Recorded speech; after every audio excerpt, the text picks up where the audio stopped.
Hindi raw sapat ang kasambahay law upang matigil na ang pananakit ng mga employer sa kanilang mga kasambahay.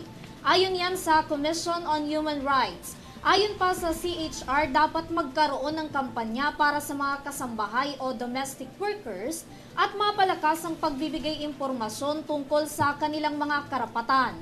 Para sa detalye ng balita, narito si Mary Tresenye. Tinalakay ng Commission on Human Rights, CHR, na hindi sapat ang kasambahay law para matuksa ang pang-abuso at pangmamaltrato sa mga kasambahay. Sa panayam, pinakita ng CHR ang suporta nito upang mabago ang Republic Act RA 10361 o Domestic Workers Act upang masigurado ang pagpapatupad nito para sa mga inaabusong domestic workers.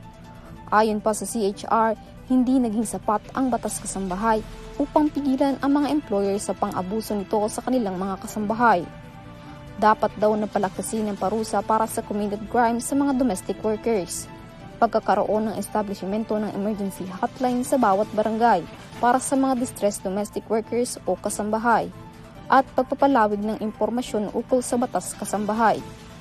Iminungkahi ni Senator Rapi Tulfo ang pag-amyenda sa Domestic Workers Act dahil sa kaso ni LB Vergara na minaltrato di umano ng kanyang mga amo sa Occidental Mindoro. Nabulag si Vergara dahil sa 3 taong pananakit ng kanyang amo. Suportado ng CHR ang proposed amendments para sa Article 310 of the Revised Penal Code para mapalitan ang termino na domestic servant sa domestic workers at tanggalin ng domestic servant sa definisyon ng qualified theft ng probisyon. Sa nakaraang 2020 survey ng Philippine Statistics Authority at Department of Labor of Employment, naitala nito ang 41% lamang ng household helpers ang may alam tungkol sa kasambahay law.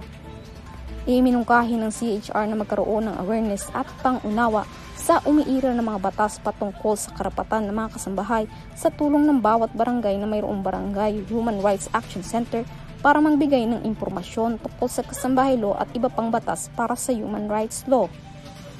Para sa EuroTV News, Nery Tresenye, sumasaludo sa bawat Pilipino.